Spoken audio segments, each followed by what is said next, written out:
बद्रीनाथ विधानसभा seat पर होने वाले उपचुनाव को लेकर गोपेश्वर पहुंचे पूर्व मुख्यमंत्री हरीश रावत। पत्रकारों से बात करते हुए हरीश रावत ने राहुल गांधी के हिंदू वाले बयान पर उनका समर्थन किया और बीजेपी पर तीखे हमले किए। हरीश रावत ने कहा कि बीजेपी के लोग हिंदुत्व की बात करते हैं लेकिन हिंदुत्व के लिए कुछ भी नहीं करते। अगर किया होता तो अयोध्या में हार का सामना नहीं करना पड़ता। हरीश रावत ने बीजेपी के लोगों को फर्जी हिंदू बताया। कहा कि बीजेपी सिर्फ वोट के लिए हिंदुत्व का नारा देती है। हरीश रावत ने कांग्रेस छोड़ बीजेपी में जाकर बद्रीनाथ से चुनाव लड़ने वाले राजेंद्र भंडारी पर भी तंज कसा। राहुल जी ने कहा हिंदू निडर होता है, हिंदू सच्चा होता है, हिंदू सहिष्णु होता है, हिंदू समावेशी होता है।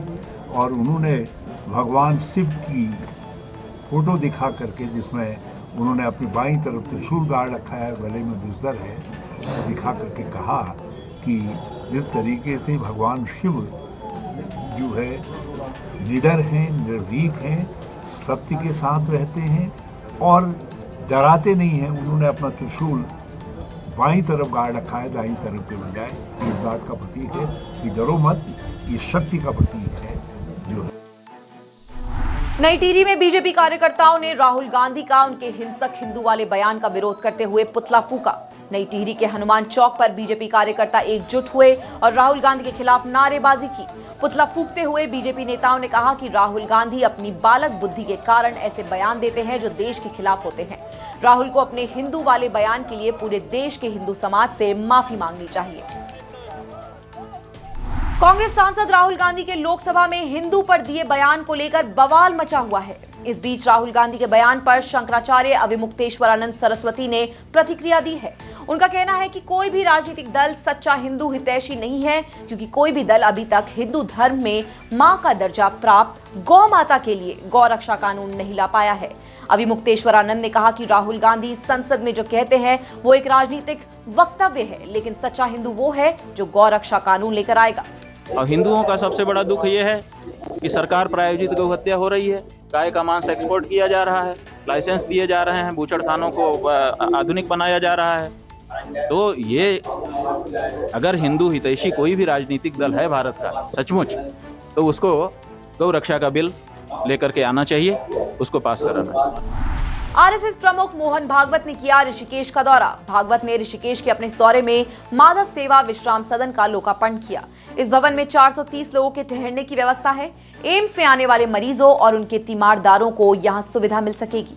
यहां सिर्फ 10 रुपए में जलपान और 30 रुपए में भोजन मिलेगा। एम्स के पास वीरभद्र मार्ग पर नवनिर्मित इस 4 मंजिला विश्राम सदन में 120 कमरे हैं। लोकार्पण कार्यक्रम में मुख्यमंत्री पुष्कर सिंह धामी और आरएसएस के बड़े कार्यकर्ताओं के साथ करीब 1500 लोग मौजूद रहे। धामी सरकार ने 15 आईएएस अधिकारियों के तबादले कर दिए हैं। एक आईटीएस सर्विस अधिकारी और एक आईएफएस अधिकारी का भी ट्रांसफर किया गया है। इस तरह से 15 आईएएस समेत 17 अफसरों की जिम्मेदारियों में फेरबदल किया गया है।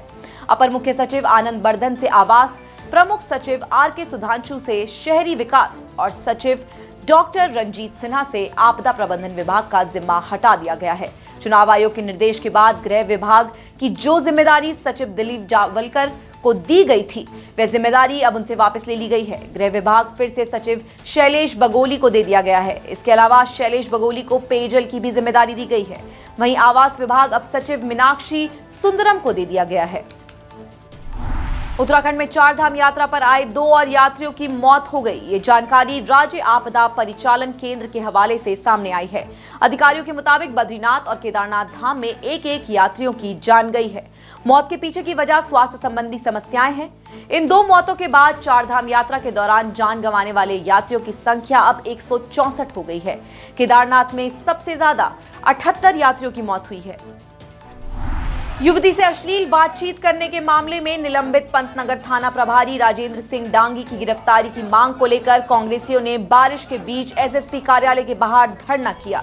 किच्छा विधायक तिलकराज बेहड़ के नेतृत्व में कांग्रेस कार्यकर्ता एसएसपी कार्यालय पर एकजुट हुए और पंतनगर थाने के निलंबित थाना प्रभारी के खिलाफ मुकदमा दर्ज करने की मांग की। किच्छा विधायक बेहड़ ने इस मामले में एसएसपी मंजूनाथ टीसी की भूमिका पर फिर से सवाल खड़े किए और एसएसपी को जांच से अलग करने की मांग की। उन्होंने कहा कि एसएसपी भ्रष्टाचार को संरक्षण देने का काम कर रहे हैं।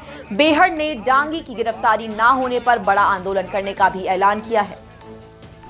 उधम सिंह नगर के रुद्रपुर में मंगलवार को रोंगटे खड़े कर देने वाला हादसा हुआ। एक बेकाबू स्कूल बस ने सड़क किनारे ऑटो का इंतजार कर रही 6 महिलाओं को कुचल डाला।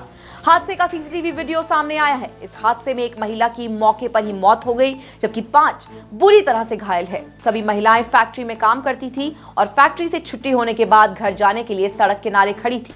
हादसे के बाद पुलिस ने आरोपी स्कूल बस ड्राइवर को गिरफ्तार कर लिया। पुलिस के मुताबिक ड्राइवर शराब के नशे में धुत था।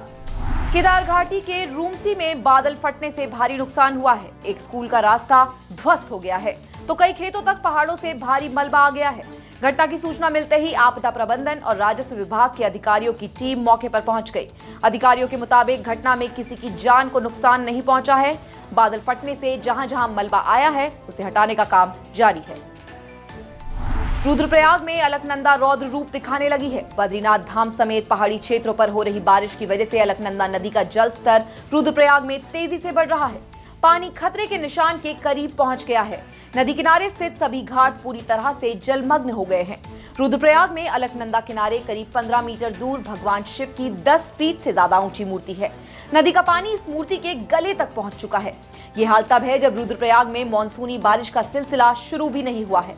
रुद्रप्रयाग में अलकनंदा और मंदाकिनी नदी का संगम होता है। संगम स्थल पर बने स्नान घाट के साथ शव जलाने के स्थान भी पूरी तरह से मंदाकिनी नदी में डूब गए हैं। यहाँ पर हर रोज शाम के वक्त होने वाली आरती भी प्रभावित हो रही है।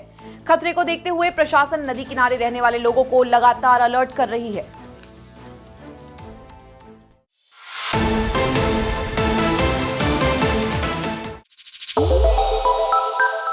श्रेष्ठ उत्तराखंड पर खबरों से जुड़े रहने के लिए चैनल को सब्सक्राइब और लाइक करें, बेल आइकन दबाएं और देखते रहें श्रेष्ठ उत्तराखंड।